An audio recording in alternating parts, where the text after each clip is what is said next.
Hi, good afternoon, everyone, and happy Thursday. It's October 16th, 2025, and my name is Shannon Ryan. I'm the Vice President of Growth for Veritas Automata, and I'm here with my colleague, Ed Fullman, and we are going to be presenting today about mastering digital transformation in the life sciences. So before we get started, a little bit about my background. And why I'm here talking about digital transformation in life sciences is because I've been fortunate enough to be a part of the life science industry since the beginning of my career. I started in specialized healthcare and then evolved to contract research organizations.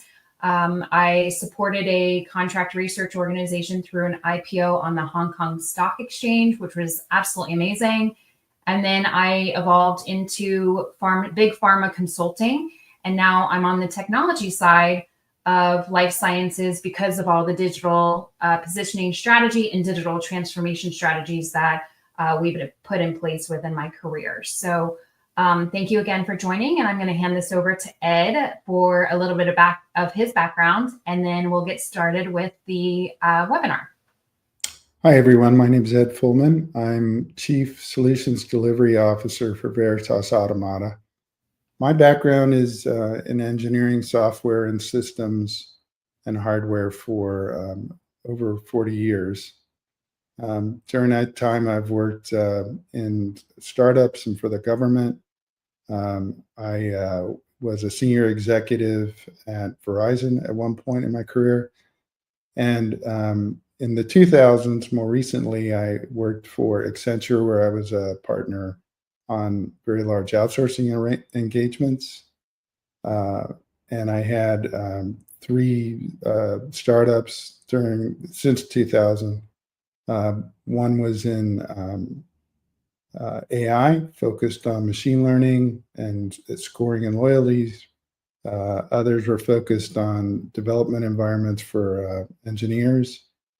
And most recently, I've been working for Veritas Automata, helping them develop both products and service solutions. And my role today is focused on bringing our teams and our solutions and services to our clients around the world. So Ed gave us a little bit of detail of what Veritas Automata does, but think of us as technology consultants. So from pure ideation, if you're in the startup world, or if you're have already implemented something, or if you're looking for optimization of your technology that you implemented, we can help you regardless of where you are within your strategy.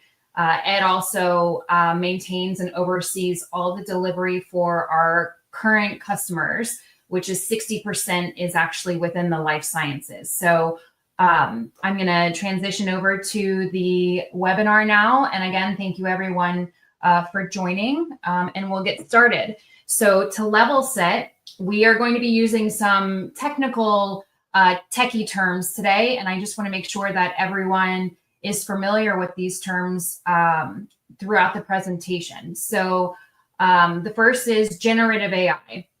We're hearing this a lot within the market at the moment. And think of this as a broad category of artificial intelligence systems of creating new content rather than simply analyzing existing data. Then we get into large language models. This is one of my most favorite projects that we typically work on, but a large language model is specifically designed to understand, reason over, or generate natural language. And then you'll hear agentic. This is huge within the market at the moment, and also moving into 2026. And we'll definitely be talking about agentic today through this digital transformation webinar. And this is where AI begins to move the conversation into action. Think about ability to decide, act, iterate towards a goal and within workflows.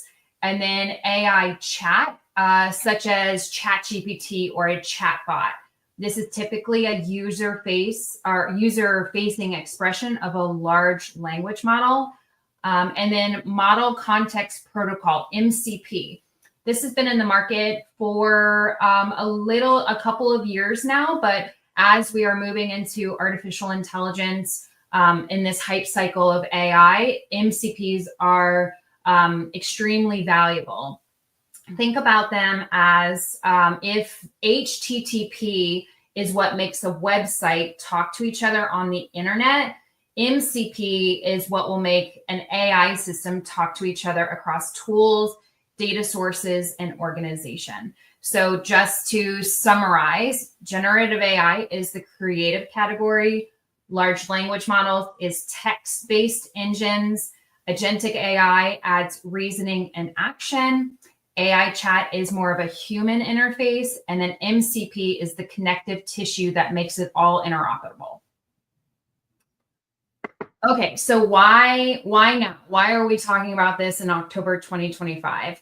And it's because we're seeing a major shift within the market, also within technology stacks. So the old model was bespoke, custom, and we do a lot of custom work.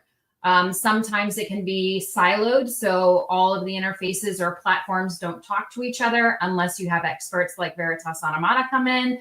And sometimes they can be costly as well. The new model that we're seeing a shift in the market is leveraging existing large language models and agentic AI, which is faster, scalable, and more affordable. Is old way the wrong way? That's not what we're saying. It's just thinking like of an innovative mindset to move into new models as we are progressing in this AI industry at the moment. And the result is that executives can now ask bigger questions and receive that decision grade insight faster. There is a big shift, like I mentioned, in the market right now. So in a couple of slides, I'm going to hand this over to Ed. But think about this in your 2026 planning of what has originally been done. How can you optimize it and move into this new model that not only helps with regulatory compliance, but also operational efficiency through your digital transformation? The core pillars of this transformation are four that we wanted to review before we get into the more technical side and also live examples. But think about your cloud and infrastructure. This is the secure and compliant adoption. Data as a strategic asset. As consultants, we are heavily data driven, but also on the life sciences side, there's so much data in every type of strategy that we are involved with. So keeping this compliant across technologies is one of our main concerns, but also we understand it's a main concern within the industry. So specifically in our data intelligence team, we have PhDs that specialize in a technology called red teaming, the security of AI. So understanding that data is the strategic asset is definitely a data point that we always try to keep within our conversations. Next is AI and automation. How do we move from process optimization to intelligent decision support? This is huge right now. How do we become more efficient, not only as decision makers, but also the technology that we implement within our companies? And then the compliance and trust. I think this is a topic that is always at the top of everyone's mind within technology and life sciences, because coming from a laboratory scientist and understanding the technology, sometimes there's a gap in that trust of the tech. Will it be compliant? Will it lose my data? Will it edit my data at all? So these are things that we as decision makers and as consultants always try to help translate and help everyone understand that they are core pillars within your transformation of your technology. So then we're going to go into some real world applications, and then I'm going to hand this over to Ed and we'll talk a little bit more about the techie side. So clinical trials, this is additionally, this is also examples that we help with currently and can help with in the future. So clinical trials through digital transformation, faster site selection, and faster patient recruitment. Also think about all of the data that comes in from clinical trials and all the siloed platforms that don't necessarily speak to each other. This is huge right now within the clinical world and specifically operations. How do you evolve that data lake of your data? How do you have everything talk to each other? How do you make sure that what the data is coming from the clinical trials into the data lake is audit ready or even cleaned, not altered, but making sure that the data is correct. Then we move into drug discovery, mainly consolidating omics or imaging. I'll give you an example of that one. In the literature into contextual summary. So specifically, we had a customer conversation about the imagery being too big when it was being transferred over, and we were able to provide insight on consolidation. So this is big right now within digital transformation, because if there's a lag time, then that obviously is something that we don't want when uploading imagery. Regulatory affairs, AI assisted creation and review. This is big right now. Again, all of these are big. You're probably hearing that word a lot, but this is something to think about. How will it affect regulatory affairs? How can you get ahead of that and making sure that everything is passed within this inspection? And then we have commercialization, monetizing that data securely and protecting IP and compliance. Again, you're hearing this compliance from me. This is a big priority within commercial space right now because of the advanced tech and the sophisticated tech that is coming down within the market. So at this point, I'm going to hand this over to Ed, and he's going to talk about two new major shifts in digital transformation within the market. Thanks, Shannon. Let's take a look at the foundation that makes all this possible and what's underlying and driving it. So the two main concepts we're going to capture here are agentic AI and MCP, and how they work together is a new layer for transformation. Agentic means AI that doesn't just answer a question like ChatGPT does in a chat interface. It goes farther. It reasons and decides. It takes action, and it iterates toward a specific goal that you can give it.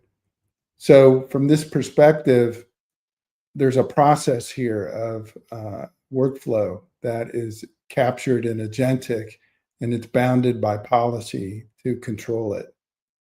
And with agentic, what we're trying to do is to leverage the LLM, to leverage the AI to make things happen. Where chat is really giving you an answer, agentic is giving you a workflow. MCP is another type of technology that's pretty critical to the future and right now as well. It stands for Model Context Protocol. The protocol part of the name is most important to understand the difference between this kind of technology and other kinds of technology like APIs.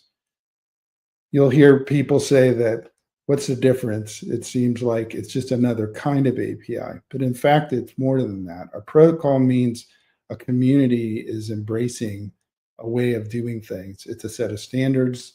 It's a set of expectations that people will have now for AI with the use of Model Context Protocol to ensure that data will be brought into the solution, an AI solution, in a particular way. It'll be transformed in particular ways, and you can expect certain things from it that are very specific and very much tied to the protocol part. So with that in mind, the simplest form of what an MCP is to take existing APIs that you already have in your environment and wrapping them or putting a layer in front of them called MCP, which does the communication to AI applications, but it also provides a space, a place to make data transformations occur. So instead of just blindly taking data from an API and shipping it into an AI application, we can be looking at the data and transforming it so that it's safe in that it's been redacted, it conforms to policy, that we're not releasing IP or any kind of internal data that we don't want to have leave the organization. It provides the means for a paywall if you wanted to create some monetization around access to an MCP. So at the simplest level, yes, we can wrap an API with an MCP. At the next level, we can integrate it with LLMs to look at the data and transform it and make it more valuable. And in the most advanced solutions, we can orchestrate this all together into an overall workflow where an AI application is accessing multiple MCPs that represent multiple data sources that you may have in your organization or even an external one, and creates a solution that's bigger than the sum of the parts, which allows an executive to ask a question such as, what are the latest diabetes trends? And it's going to give back specific, consolidated, and contextual answers that are meaningful, not just to the person based on their persona, but based on the information that's coming from your systems and being delivered through these kind of AI applications. So Ed, I'm going to interrupt you. We actually got a question. It says, people ask if agentic is RPA, robotic process automation. Is that true? There's similarities. The idea behind robotic process automation and solutions like Zapier and other kinds of capabilities are like what's going on with MCPs and chaining them together to create workflows. The answer is it's similar, but this is where it gets better. It's actually a protocol. So in other words, where some of these other tool sets were bridging technologies to bring things together that didn't follow the same standard, such as output from different systems, with an MCP, because it's a protocol and they started with that protocol, you can chain together MCPs and have very specific expectations about what's coming from each of the MCPs that you link with. And from that perspective, it's a much stronger workflow solution and an automation capability, especially when it comes to AI and actually doing things with AI from a deciding, acting, iterating perspective. So this slide focuses on the overall flow and what it looks like in practice. So it begins with input of data on the far left. And that could be trial protocols, it could be regulatory requirements, it could be other clinical and research data sets, whatever makes value in the space that you're in. The input part of this is the beginning. From there, we go to artificial intelligence analyzing the data and aligning the insights to compliance frameworks. This is the meat of what gets done as far as where the value gets created. And from there, the solution creates a blueprint for transformation and gives us capabilities to use agentic coding and other kinds of technologies to actually build something that's going to cause transformation to occur. And the AI helps us with that capability. Then comes taking a capability, that kind of transformative solution, and putting it into production. And this is where cloud native tools come in, and AI agents automate the workflows with MCPs. Once we've got a working system, then the agents surface potential risks, such as protocol deviations or missing documentation, and they give humans the opportunity to review and approve and jump into the solution and make sure that it operates properly. So the result of all this, the result of all these capabilities assisted or driven by AI, is innovation. And the intent here is that it's going to happen faster and safer. What took weeks takes days. What takes days takes hours now. And building on that efficiency is also some safety delivered through guardrails that would be put up to ensure that everything is policy straight and policy is code. So another question we just got, is this what people call agentic coding when talking about automating and orchestrating? It's very technical. Yeah, so agentic coding is a big opportunity that aligns with all of this AI capability. Agentic coding is specifically using LLMs to actually drive the development of code. It comes from driving from very clear documentation that is assisted by the AI to become structured and formatted so that it can be used as input to the coding process. And then the production of code is very driven from that data, very driven from those requirements.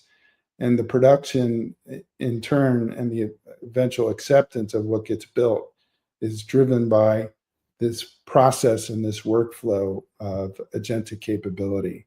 So yes, this includes agentic coding as a big part of the transformation and blueprinting process. Okay, so moving on to the next slide.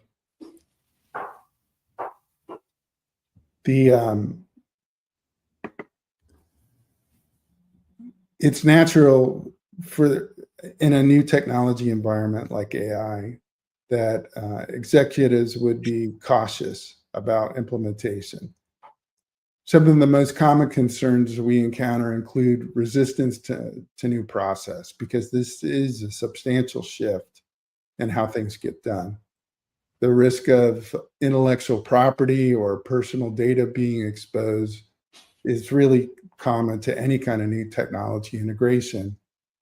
And the possibility of disrupting already validated workflows in exchange for something new that's possibly more efficient and safer and higher quality is a good reason, but it's also a reason to be apprehensive about what the possible risks are. The good news is that these risks can be managed with these technologies.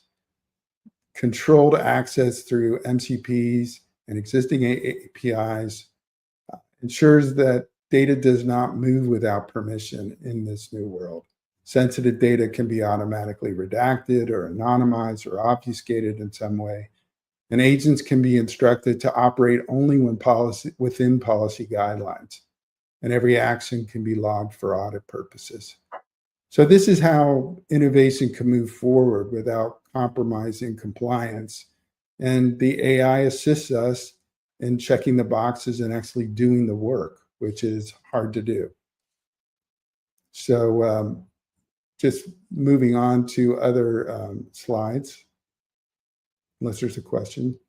There is a question. When talking about minimize risks through controlled data, if you are trying to combine multiple systems together to create a data lake, would an MCP and API do this? We actually just had this conversation with a executive from one of our customers. So you want me to repeat that question? No, I got it. So okay. I think this is a good segue into like practical activities with this kind of technology. So the intent here of an MCP, for example, an agentic workflow alongside of it, is that you would have a data lake already, as most of our customers have some form of. And these data lakes have APIs to get data in and out of them. So with those two pieces in mind, an MCP and an agentic workflow is going to make use of what you've already got working, what you already have approved and in place and already running. And it's going to give you a way to repurpose that value proposition and ship it into another way of providing value to your clients, whether internal or external. So the MCPs will leverage the existing APIs without changing them. They'll do things like that are very specific to the data that enables them to be optimized and improve performance and doing caching and all sorts of intent analysis of data that's coming out of these lakes. And then that'll be applied into an agentic workflow to actually deliver through some client, which is the other side of an MCP. There's an MCP server where this all runs, and then there's an MCP client, kind of like a browser, that is going to receive this information and know what to do with it. So it is similar in some respects to a data lake and an API, and being able to use those kind of capabilities with MCP and agentic workflows to create new value. Thanks for that question. So in our wrap-up slide here on the technology side, technology alone does not guarantee these kind of transformations, whether we're talking about AI or some technology from the recent past. Organizations also need to be ready. And this is another place where we can help. The most successful companies handle change management with care all the time, including with AI. They build confidence by delivering quick wins and secure sponsorship from leadership early on by taking a measured and safe route. They invest in training so that teams are fluent in data and artificial intelligence and what the opportunities are and what the level set is. And they establish governance structures that keep innovation aligned with compliance requirements. In short, they embed digital fluency across teams, and they treat compliance as part of the culture, not just a checklist. And with that foundation in place, let's look at what other leaders can do right now. Shannon, if you could take us into that discussion. Sure. So we've listed here a couple of things to think about when you are trying to master this transformation. And these are very straightforward steps, but they're imperative and very important to think about within your strategy. And that the first is, we always like to recommend a pilot project that's tied to a business outcome. Then you can build it and scale it from there. So 1 to 2 data sources, or 1 to 2 projects, and then scale it. And within that pilot to scale, measuring the return on investment, whether it's faster timelines, lower costs, or even stronger compliance. And here you can scale in a strategic way with a roadmap that protects and monetizes your data. And from there, then finally, we can make sure that the data is treated as an asset that drives competitive advantage.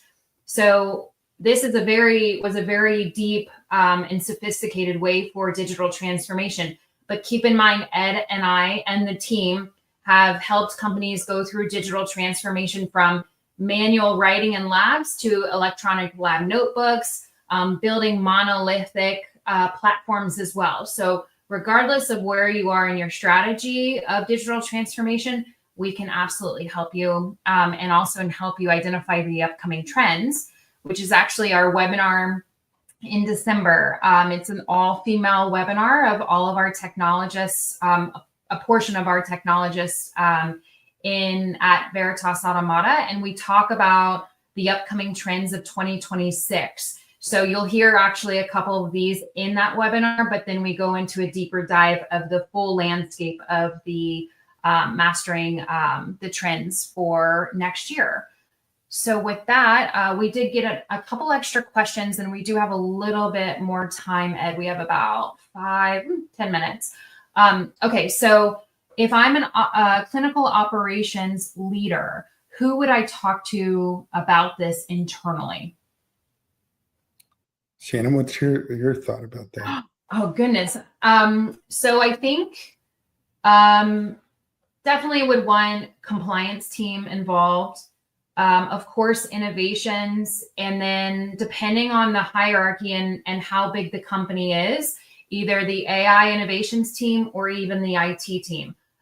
This strategy, like we mentioned at the beginning of this webinar, it really is, we try to approach it holistically. to make sure that we have all the data points for business outcomes included in the initial strategy.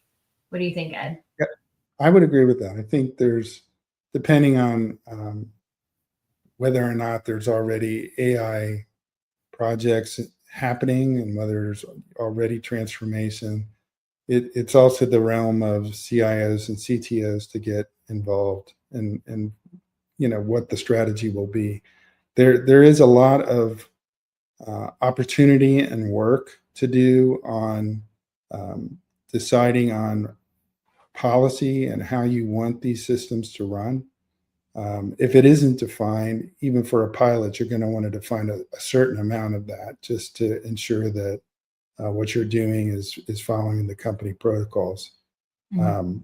But I think that just for many companies, they're already into the process at some level, and it's just really a matter of like reviewing the policies and figuring out where the gaps might be. Okay, so that's actually a perfect question or perfect segue into our next question. If I am a life science startup, how do I start thinking about this for my tech stack? That's a good one. I mean, I think from a technical stack perspective, depending on whether or not you're in medical devices or you're in a CRO or something else, I think that you're more or less building software from scratch, depending on what type of organization or what kind of industry you're in, as far as your startup's concerned.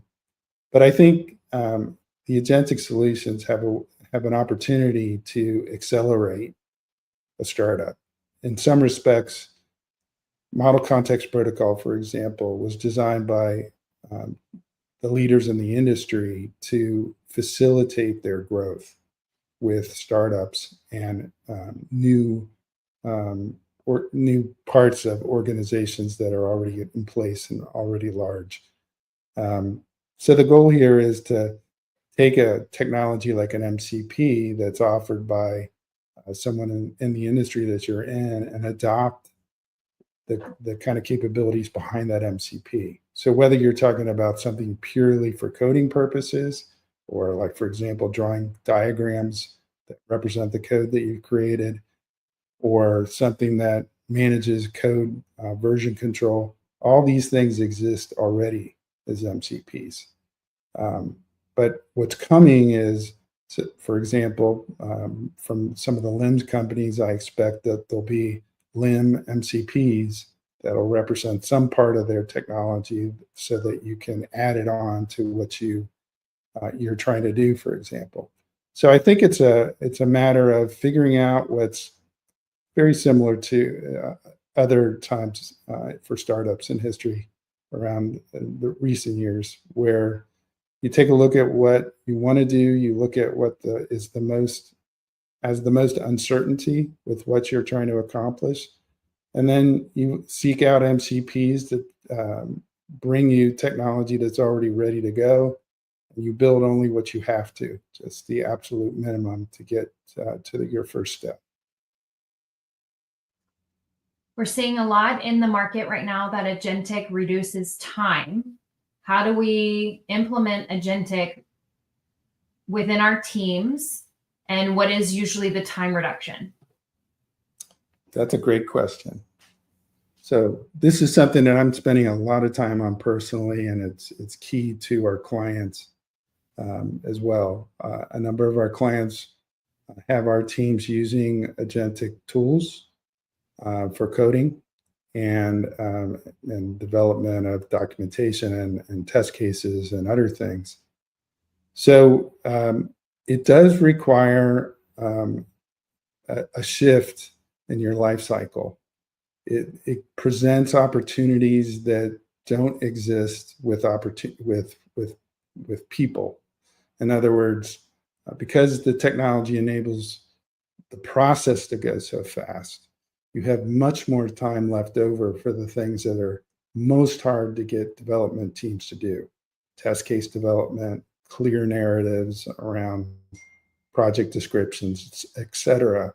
So because you can have the AI work on these things, now you can more fully describe your projects.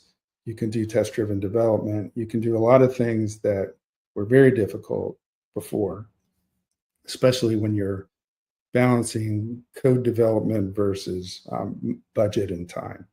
So efficiency gives you the ability to do things the right way the first time, and more time to do that, and at some level more budget to do that without really increasing your team size. So the opportunity here is to speed up, but you're going to also have to take a look at lifecycle design, and this is a part of what we do, and it's pretty key to using these tools effectively.